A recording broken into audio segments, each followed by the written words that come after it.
Strike Dubey welcome to you all in my channel. आज की video में हम लोग शुरू करेंगे क्लास 7th का हिस्ट्री का chapter 2 new Kings and kingdoms.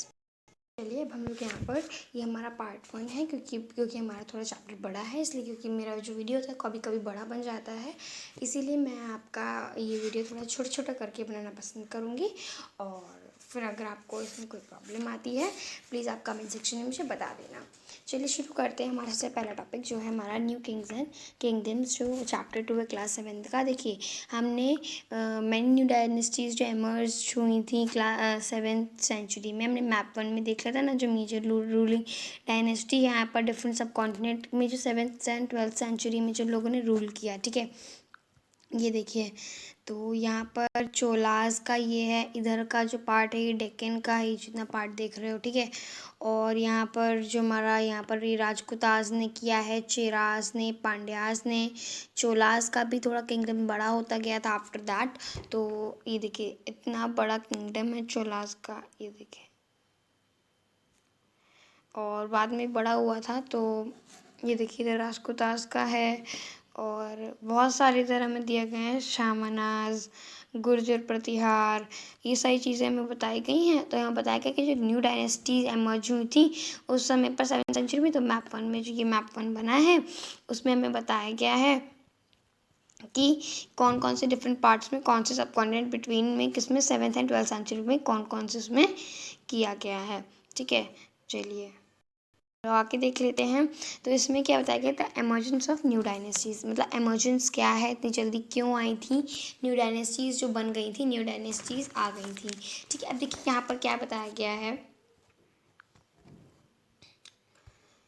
यहाँ पर क्या बताया गया है, कहा गया है कि जो 7th सेंचुरी थी वहाँ पर बिग लैंडलॉर्ड्स थे और वॉरियर चीफ्स डिफरेंट रीजन्स में सब कॉन्टिनेंट में थे। ठीक है, और जो किंग्स थे एग्जिस्ट करते थे, एक्नॉलेज देमसेल्व्स एज देयर सब कॉर्डिनेट्स और समानथास। ठीक है, अब किंग्स जो थे ना उनके कुछ बड़े लोग थे, उनसे भी कुछ बड़े लोग थे, या फिर they were expected to bring gifts for their kings और overlords to be present at their courts and provide them with military support. देखो समानथास क्या होते हैं, सब कोऑर्डिनेट्स। ठीक है, तो देखिए समानथास या फिर जो हमारे सब कोऑर्डिनेट्स होते हैं वो होते हैं जो सीनियर्स, मतलब सीनियर्स के लिए, जो ये जूनियर्स होते हैं जो सीनियर्स के लिए क्या लेकर आते हैं, गिफ्ट्स लेकर आते हैं। इन्हें कहा गया था जो एग्जिस्ट करते थे किंग, उनके अंडर काम करते थे और वो उनके लिए एक्सेप्ट था कि वो उनके लिए गिफ्ट्स लेकर आए किंग, या फिर उनके जो ओवरलॉर्ड्स थे जिनसे बड़े बड़े थोड़े ज़्यादा फॉर्च्यून वाले थे। ठीक है, और प्रेजेंट वहाँ पर कोर्ट में प्रेजेंट रहे और उन्हें क्या मिलिट्री सपोर्ट, मतलब उनकी जो रक्षा होती है वो करें। ठीक है, असमानता ने गेन कर ली थी पावर एंड वेल्थ, क्योंकि वो लोग फिर और भी बड़े बड़े नाम लेने लगे, जैसे महासमानथास।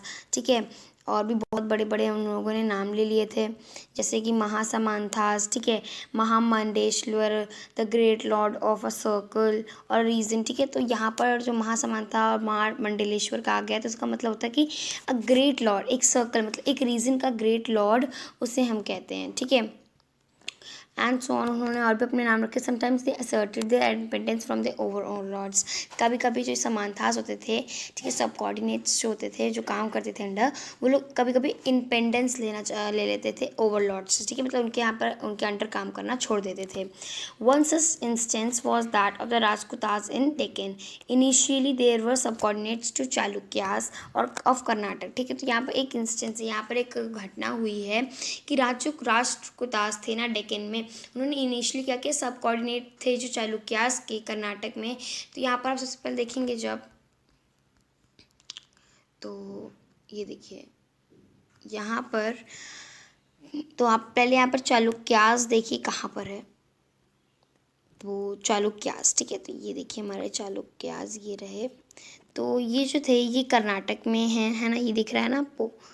तो इन्होंने और अपना जो बढ़ाया था वो कर्नाटक में थोड़ा सा आ गए थे। तो यहाँ पर देखिए सबसे पहले जो चालुक्यास थे, ईस्टर्न चालुक्यास जो थे, ठीक है, तो जो कर्नाटक के थे उन लोगों ने क्या किया, जो वो लोग क्या थे, इन लोग के राष्ट्रकूटास के क्या थे, ओवरलॉर्ड्स थे, या फिर आप सब कोऑर्डिनेट्स थे। कौन, राजपूतास थे जो डेक्कन के थे। इनिशियली जो लोग सब कोऑर्डिनेट थे चालुक्यास ऑफ कर्नाटक, उन्होंने मिड 8th सेंचुरी में क्या किया, एक दंती दुर्गा था, राजपूतास का क्या था, चीफ मिनिस्टर था, उसने चालुक्यास को हटा दिया और उसने क्या परफॉर्म किया, अब आगे बताया गया है कि जो राजकुदास था दंती दुर्गा उसका नाम था, जो एक राजकुदास का चीफ मिनिस्टर था। उसने क्या ओवरथ्रो किया था चालुक्यास, जो उनके ओवरलॉर्ड थे, और उन्होंने परफॉर्म किया था एक ritual.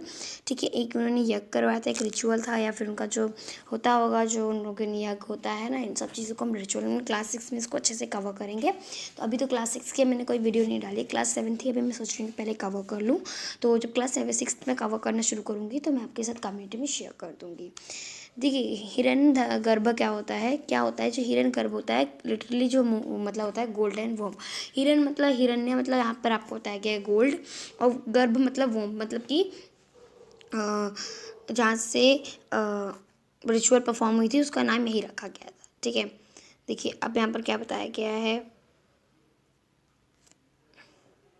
This ritual was performed with the help of Brahmins. Actually, the Brahmins are very skilled in the Sanskrit. So they were actually person who do the mostly the rituals were performed by them.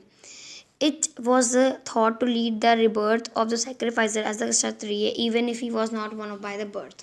देखिए, मान लीजिए यहाँ पर क्या कहा गया है, जो गोल्डन वॉर्म होता है वो ये होता है कि अगर पहली बार में एक बॉय, ठीक है, फिर एक मेल बर्थ लेता है और फिर कोई भी क्षत्रिय मतलब किंग बनता है, ठीक है, तो वो क्या करते हैं कि वो तो फिर अच्छी बात है, फिर वो तो है ही। बट अगर अगर यहाँ पर पहली जो डॉटर आ जाती है या फिर गर्ल आ जाती है, फीमेल आ जाती है, तो फिर इसका क्या होता है, रीबर्थ होता है। इसका नहीं होता है, मतलब बॉय के लिए एक रीबर्थ होता है, जो वहाँ का उत्तराधिकारी मतलब कि वहाँ पर जो रूल करेगा फिर। ठीक है, in the cases, men from enterprising family use their military skills to carve out kingdoms. For instance, Kandaba, Marshman, and Gujar Pratihar Hashish Chandra were Brahmins who gave up their traditional professions and took to arms, successfully establishing kingdoms in Karnataka and Rajasthan respectively. तो यहाँ पर बताया गया है कि जो हमारे गुजर प्रतिहार हैं, ठीक है, कदम्बा, मायुषराम मायुरस्मारन हैं, एंड गुजर प्रतिहार हरिश्चंद्र जो थे, उन्होंने ब्राह्मण्स थे ना, तो उन्होंने क्या किया, अपना जो काम था उसको छोड़कर, उन्होंने एक ट्रेडिशनल प्रोफेशन छोड़कर क्या किया, सक्सेसफुली एस्टैब्लिश किया किंगडम, और इन कर्नाटक में और राजस्थान में उन दोनों ने किया था। मतलब कि हरिश्चंद्र जो थे मतलब गुजर प्रतिहार, उन्होंने क्या कहाँ किया था, राजस्थान में, और कदम्बा माहेश्वरमन कर्नाटक में किया था। ठीक है, एडमिनिस्ट्रेशन इन किंगडम्स क्या होता है, many of these new Kings adopted high sounding titles. Administration क्या होता है, जो हमारा वर्क होता है ना किंगडम का, उसी को कहते हैं। वहाँ पे कितने लोग ऐसे लोग थे, क्या क्या वर्क करते थे, क्या क्या उन्होंने अपना वर्क करने के लिए सामान लिया, कितने पैसे थे। ठीक है, इस सब की चीज़ों के बारे में हम लोग पढ़ेंगे। इसमें जो राजा महाराजा होते थे ना, उन्होंने क्या किया था कि बहुत बड़े क्या किए, हाई साउंडिंग्स वाले टाइटल्स अपने लिए अडॉप्ट कर लिए, और फिर उन्हें ही अपने नाम के आगे लगाने लगे, जैसे कि जलालुद्दीन, मोहम्मद, अकबर, इस तरीके से नाम थे ना उन लोग के। तो उन्होंने बहुत बड़े बड़े, ठीक है, बादशाह, जलालुद्दीन, इस तरीके से लगाते थे ना वो लोग, महाराजा, अधिराजा, मतलब ग्रेट किंग या फिर ओवरलॉर्ड ऑफ द किंग्स, सबसे बड़ा, त्रिभुवना चक्रवर्ती। तो आपने सुना होगा ना, चक्रवर्ती, सम्राट अशोका, इस तरीके से आपने सुना होगा। तो ये सब बड़े बड़े टाइटल्स थे जो लोग यूज़ करते थे। लॉर्ड ऑफ 3 वर्ड्स, मतलब कि त्रिभुवना चक्रवर्ती होता है, मतलब लॉर्ड मतलब 3 जगहों के, 3 वर्ल्ड के, मतलब जैसे एक पूरा अर्थ है तो वैसे 3 अर्थों के क्या राजा, उनको अब कहते हैं त्रिभुवना चक्रवर्ती। ठीक है, और however spite of some claims, इन्होंने इन सब चीज़ों के कुछ क्लेम्स भी लगाए। नाउ वो लोग कुछ क्लेम्स लगाते थे इन सब चीज़ों के लिए, और see in the spite of such claims क्या करते थे लोग, कुछ क्लेम्स लगाते थे। Often share the power with samantas as well as associations of peasants होते हैं आपके फार्मर्स, ठीक है, ट्रेडर्स एंड ब्राह्मण्स, इन सब चीज़ों के साथ क्या करते थे, शेयर करते थे, अपना पावर एसोसिएट करते थे। In each states resources were obtained from their producers, तो प्रोड्यूसर्स से जो रिसोर्सेज थे वो क्या होते थे कि प्रोड्यूस होते थे, this that is peasants, cattle keepers, artisans who are often persuaded, ठीक है, और compelled to surrender part of what they produced. मतलब कि जैसे कि अभी लोग बड़े थे, ठीक है, ज़्यादा वेल्थ वाले लोग हैं ना, तो अभी लोग क्या करते थे, थोड़े राजशाही दिखाने लगते थे कि अभी लोग कहते थे जो फार्मर्स होते हैं, पीजेंस होते हैं, उन्हें क्या कर देना पड़ेगा, ट्रेडर्स या फिर जो हमारे यहाँ पे प्रोड्यूसर्स जैसे पीजेंट्स, कैटल फार्मर्स। अब जैसे मान लो पीजेंट्स है, पीजेंट्स क्या फार्मर्स में ज़्यादा आते हैं, पीजेंट्स है ना। अब जो पीजेंट्स होंगे ये लोग एग्रीकल्चर करते हैं ना पीजेंट्स। तो इन एग्रीकल्चर करने से जो पैसा आएगा ना, उससे ये लोग क्या करते हैं कि ये लोग इन सब चीज़ें, जैसे पीजेंट्स हैं, अब ये लोग एग्रीकल्चर करते हैं। एग्रीकल्चर के लिए एक पार्ट चाहिए पीजेंट्स को कि एग्रीकल्चर में आप फार्म करें, है ना। तो अब जो पीजेंट्स होंगे वो करेंगे एग्रीकल्चर। अब इसका जो पार्ट होगा ना, इसमें ये लोग अपने बड़े मतलब कि प्रोड्यूसर्स होते हैं, तो ये लोग अपने जैसे कि सामान इन सब चीज़ों से एसोसिएट करते थे, वो लोग को क्या देंगे, कुछ ऐसा चीज़ देंगे जो इनके, जैसे कि एग्रीकल्चर में उन्होंने कुछ फ्रूट्स दे दिए अगर किया तो, कुछ वेजिटेबल्स दे दिए, या फिर अपना थोड़ा सा लैंड दे दिया, ठीक है, इस तरीके से। और कैटल कीपर्स क्या करते थे, कैटल जैसे मिल्क डॉग, ठीक है। और डॉग किस लिए हेल्प करता है ना कि ट्रेन डॉग्स जो होते हैं वो हेल्प करते हैं अपने घर को देखने में, देख रेख करने में। होते हैं ना, सबके घर में डॉग्स होंगे, जिनके जिनके पास डॉग्स हैं प्लीज़ कमेंट पर उनके नाम और कितने ईयर्स हैं, कौन से ब्रीड है, सब बताइएगा मुझे कि आपके पास डॉग है कि नहीं है, ब्रीड और उनका नाम भी साथ में शेयर करिएगा ज़रूर। और मैं भी सोच रही हूँ कि मैं एक डॉग लूँ, मेरे पास है एक जर्मन शेफर्ड, मैं आपसे शेयर करूँगी कमेंट पे। हु आर ऑफन परस्यूडेड और कंपेल्ड टू सरेंडर पार्ट। अब यहाँ पर आर्टिशंस कुछ आर्ट बनाते थे ना, तो फिर वो लोग को भी मतलब इन लोग को देना पड़ता था सारा सामान जो इन लोग के पास होता है। देखिए समटाइम्स क्या होता है कि there were claimed rent due to lord who asserted that he own the land. कभी कभी रेंट देना पड़ता था, revenue what was collected from traders, revenue मतलब नया करना पड़ता था, ठीक है। अब from hundreds it is saying that from 100 taxes. The inscriptions of Cholas who ruled in Tamil Nadu refer to the more than 400 terms for different kinds of taxes. यहाँ पर क्या कह रहा है, 400 अदर kinds के क्या है, टैक्सेस के नेम है यहाँ पर। मतलब कि और जो मोस्ट फ्रीक्वेंटली मैंशनड टैक्स है जो हम जानते हैं अभी तक, वह वेती, taken not in cash but in form of produce labour, and कदममय और ऑल लैंड रेवेन्यू। मतलब कि अब यहाँ पर लैंड रेवेन्यू मतलब होता है यहाँ पर कि जो यहाँ वेती है ना, वेती जो हम यहाँ पर समझ रहे हो, जो आप यहाँ पर वेती समझ रहे हो ना, अब यही वेती होता क्या है। मान लीजिए अब यहाँ पर आपके पास कोई से आपने एग्रीकल्चर किया इतने पार्ट पे, ठीक है। अब इस एग्रीकल्चर के करने के पैसे भी तो मिलते हैं ना। अब मतलब एग्रीकल्चर किया तो आपने कुछ फ्रूट्स खरीदे होंगे इसमें, है ना। तो इन सब चीज़ों को करने के लिए आपको पैसे मिलेंगे। अब इस एग्रीकल्चर में आपने कुछ वीट, ठीक है, या वेजिटेबल या फिर आपने कोई फ्रूट उगाया होगा या फिर कुछ एग्रीकल्चर किया होगा, तो वेती के अंडर आकर आपको क्या देना पड़ेगा, उसमें कुछ ऐसा पार्ट देना पड़ेगा। और आपका जो कादम बाएँ होता है उसमें आपको अपना या तो कोई रेवेन्यू कराना पड़ती है जगह पर लैंड को, या फिर उन्हें कुछ देना पड़ता है, ठीक है। There were also taxes on thatching houses, the use of labour to climb palm trees, a cess of succession to family property. तो यहाँ पर ऐसे कुछ होता है कि वो लोग क्या करते थे, पाम ट्री पे क्लाइंब करते थे, कुछ सेशंस होते थे फैमिली प्रॉपर्टी के, मतलब कि कुछ ऐसी चीज़ जो बहुत ज़्यादा इंपॉर्टेंट है फैमिली प्रॉपर्टी के, तो वो लोग वहाँ पर रख देते थे। अब यहाँ पर देखिए, यहाँ पे एक क्वेश्चन पूछा गया है, are any such taxes collected today. आजकल क्या ऐसी कुछ टैक्सेस है जो कलेक्ट हो रहे हों? नहीं, ऐसे कोई आजकल टैक्सेस नहीं है, ठीक है। टैक्सेस कलेक्ट होते हैं बट एज अ कैश या फिर मनी जो होती है ऑनलाइन ट्रांसफ़र करते थे, तो लोग जो वर्क, सिर्फ और सिर्फ जो पर्सन वर्क कर रहा होगा, जो अनएम्प्लॉयड है वो नहीं देता है, जो एम्प्लॉयड है या फिर कोई वर्क कर रहा है सिर्फ वही क्या देगा, टैक्स पे करेगा। मान लीजिए अब यहाँ पर आपके फादर क्या पैसे कमा रहे हैं, यहाँ तक कि जो यूट्यूबर्स हैं, ठीक, जहाँ से भी आपके पास पैसे आ रहे हैं, ठीक है, उसकी रेंज में आपको उसमें पैसे देने पड़ते हैं, इट्स अ टैक्स, ठीक है। आज के कल ऐसे दिया जाता है, आपको अपने फैमिली का प्रॉपर्टी ये सब नहीं देना पड़ता है यहाँ पर, इतनी ज़्यादा राशि नहीं, क्योंकि because we are a democratic country liver, ठीक है। अब देखिए दीज सोर्स, जो आजकल ये सोर्सेज हैं वो यूज टू फाइनेंस किंग्स, ये सब किंग्स को फाइनेंस एस्टैब्लिश करने के लिए, construction of temples and forts, तो ये किंग्स को बनाने के लिए, ठीक है, या फिर कंस्ट्रक्शन जो टेम्पल्स में होते हैं, फोर्ट्स में होते हैं, उन सब चीज़ों के लिए, फाइट वॉर्स, ठीक है, जो क्या करता था, lead to exceptions of health in the form of plunder and access to land as well as trader routes. तो जो हमारी टेम्पल्स के कंस्ट्रक्ट होते हैं, फोर्ट्स, ठीक है, और भी जो हमारे फाइट वॉर्स होते हैं, वेल्थ के और प्लंडर जो होते हैं, इन सब चीज़ों को, और जो land as well as trade route जहाँ पे ट्रेड होकर आता है, सामान मिलता है, वो सब भी इन टैक्स के तौर पर इन सब चीज़ों के लिए यूज़ होता था। अब देखिए क्या कह रहा है कि the functionaries for collecting revenue were generally recruited from influential families and positions were often hereditary. This was true about the army as well as in many cases close relatives of the kings and healthier positions. अब देखिए functionaries जैसे collecting revenue और generally जो होता था सारा सामान जो फैमिली से इन्फ्लुएंस किया जाता था या सामान लिया जाता था वो सब एक हेरिडेटरी पोजीशन और ऑफन हेरिडेटरी, मतलब कि वहाँ से जो हेरिडेटरी क्या होता है अब ये बताइए प्लीज़ कमेंट करके मुझे हेरिडेटरी का बताइए। फिर मैं इसको आपको अलग से जब मैं दूसरा वीडियो बनाऊंगी इसका पार्ट 2 तब आपको बताऊंगी, पर आपको पहले मुझे हेरिडेटरी की मीनिंग बतानी है। ये आपका आज का ये वो है स्पेल बी का आप कह सकते हो, और आज आपको इसका बताना है मुझे। तो अब से मैं जैसे कि कोई ऐसा न्यू वर्ड आता है ना और आपको इसे नहीं पता है, अब आप लोग इसको खुद से सर्च करोगे, ठीक है, और पता करोगे अगर आपको नहीं पता है, और मैं नेक्स्ट वीडियो में अगर आपने मुझे बताया होगा तब मैं आपके साथ शेयर करूँगी इसका आंसर, ठीक है। देखिए नेक्स्ट है हमारा प्रस्टीज एंड लैंड ग्रांट्स।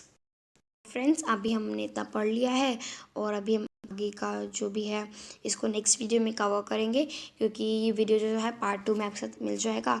तो ये तो पार्ट 2 ही था आपका ना, तो पार्ट 1 में हमने इतना कवर किया था यहाँ तक कि, तो क्योंकि बहुत बड़ा वीडियो बन रहा था तो मैंने थोड़ा सा बंद कर दिया था और फिर मैंने यहाँ से फिर शुरू किया था और आपको यहाँ तक पढ़ाया है और समझाया भी है अच्छे से, इसीलिए वीडियो थोड़ी और बड़ी बन गई है। आगे की वीडियो में हम लोग ये सब देखेंगे, तब तक के लिए बाय। और आप लोग का आज का जो टॉपिक है वो है हेरिडेटरी, तो आपको हेरिडेटरी का मीनिंग बताना है। Thank you. Welcome back to Study Mind Spa, this is चॉइक दुबे। आज के वीडियो में हम शुरू करेंगे prestige and land grants, class 7 का चैप्टर है जो हमने इतना कवर कर लिया है और अब हम लोग यहाँ से कवर करना शुरू कर रहे हैं, क्योंकि थोड़ा वीडियो बड़ा बन रहा था इसलिए मैंने वीडियो को थोड़ा क्लोज करके दूसरी वीडियो बनाई और ये जल्दी से पोस्ट हो गई है आपके साथ। तो जल्दी से शुरू कर देते हैं। देखिए प्रशस्तीज एंड लैंड ग्रांट्स क्या होते हैं। प्रशस्तीज जो होते हैं contain details that may not be literally true. अब यार प्रशस्तीज क्या होती है, ऐसी चीज़ें होती है जो कभी कभी ऐसा होता है कि वो सही ना हो। आप ये देख सकते हैं ये एक तरीके की प्रशस्ति है, ठीक है। या फिर लैंड ग्रांट्स क्या होते हैं, अब यहाँ पर आगे समझते हैं हम लोग, है ना। तो जो रूलर्स थे ना क्या करते थे, डिपेक्ट करते थे themselves as a valiant victorious warriors. For example these were composed by the learn by Brahmans occasionally help in the administrations. मतलब जो ब्राह्मण्स होते हैं ना जो किंग को हेल्प करते थे एडमिनिस्ट्रेशन में वर्क करने के लिए, वो उन सब से ये प्रशस्तीज लिखवाते थे, या फिर एक क्रोनिकलर्स होते हैं जो इन सब चीज़ों को लिखते हैं। अब यहाँ पर देखिए नागभट्ट की जो अचीवमेंट थी इसको इस तरीके से लिखा गया प्रशस्ति में। तो जो रूलर्स थे डिस्क्राइब करते हैं अचीवमेंट्स इन प्रशस्तीज, और प्रशस्ति इज अ गुप्ता रूरल समुद्र लास्ट ईयर। तो हमने प्रशस्ति रीड की थी गुप्ता रूलर की जो समुद्रगुप्त लास्ट ईयर जिन्होंने लिखवाई थी। जो प्रशस्ति रिटर्न होती है संस्कृत में और Gwalior Madhya Pradesh describe the exploits of the Nagabhata a Pratihara king as follows. तो यहाँ पर आपको बताया गया है कि जो प्रतिहार किंग है नगभट्टा उनके बारे में सब बताया गया है, और जो सबसे ज़्यादा कहाँ में फाउंड इन ग्वालियर मध्य प्रदेश, मतलब ग्वालियर जो मध्य प्रदेश है वहाँ पर सबसे ज़्यादा मिलते हैं, मतलब कि यहीं पर मिला था हमें। देखिए द किंग ऑफ आंध्र सहिंदवाना, तो ये सब क्या लिखा है, ये हमें संस्कृत में लिखा हुआ है कि जो हमारे किंग्स हैं, तो इसको चीज़ों को इस बॉक्स को जो हम हिंदी आपको हिंदी में कन्वर्ट करके अच्छे से इसका स्पेशल वीडियो इस चैप्टर का स्पेशल वीडियो बनाएंगे। वैसे तो इसमें कुछ है नहीं तो मैं स्पेशल वीडियो बनाना छोड़ देती हूँ, बट मैं भी आपको इसमें बता देती हूँ क्या है। तो मैं नहीं बना रही हूँ स्पेशल वीडियो क्योंकि नहीं तो फिर आपका बहुत ज़्यादा वीडियो बन जाएगा और प्लेलिस्ट ज़्यादा नहीं बनाती मैं। देखिए the Kings of Andhra Pradesh, ठीक है, आंध्र सैंदवना सिंध, सिंध के जो किंग हैं, ठीक है, पार्ट ऑफ महाराष्ट्र, महाराष्ट्र का पार्ट है ये, विदर्भा और कालिंगा, कालिंगा है उड़ीसा का पार्ट। क्या हुआ कि fell before him as he was prince, तो एक प्रिंस था जब उनके सामने ये सब आ गया था, और उन्हें victory Chanakya the ruler of Kannauj, Kannauj के जो रूलर थे उनके साथ विक्ट्री हासिल की, ठीक है।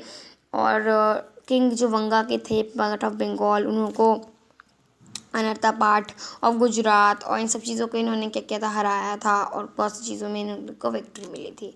तो अब आइए यहाँ पर आप ये जो देख रहे हो ना, ये आपके ये प्रशस्ति इसमें लिखते हैं, ये एक मेटल की होती है, सॉफ्ट मेटल।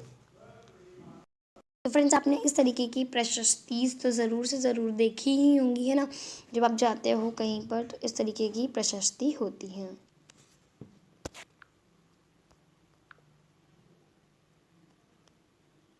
आप देखिए यहाँ पर जो मेटल के होते हैं, मैंने अभी आपको फ़ोटो भी दिखाई है ना। चलिए अब हम लोग आगे बढ़ते हैं। यहाँ पर हमें एक और प्रशस्ति दी गई है, तो मैं इसको एक स्पेशल वीडियो बनाऊंगी, उससे जैसे मैं आपको शेयर कर दूंगी। ठीक है, देखिए अब अनयूजुअल 12th सेंचुरी जो थी, ठीक है, जो अनयूजुअल 12th सेंचुरी थी वो long Sanskrit poems containing history Kings who ruled over the Kashmir.